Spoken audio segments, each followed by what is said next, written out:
और ये हमारे पास हैं जी महर भाई, डॉक्टर महर मजान, माशाल्लाह आपको पता है माशाल्लाह ओपन प्लेयर है। तो ये महर भाई के दोस्त का बैट था, रिपेयरिंग के लिए आया था। तो महर भाई से पूछते हैं कैसा बैट लगा, ये आपको बताते हैं जी महर भाई। जी रूप भाई माशाल्लाह, बहुत ज़बरदस्त किस्म की आपने रिपेयरिंग की है।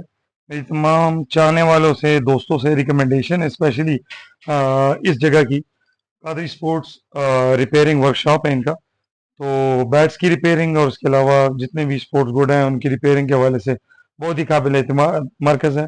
सो आप बिला झिझक आएँ और अपनी रिपेयरिंग यहाँ से करें। Thank you. जी जिस तरह का मर्जी बैट होगा इंशाल्लाह आपको रिपेयर करके देंगे। तो वेलकम हो गया, शुक्रिया।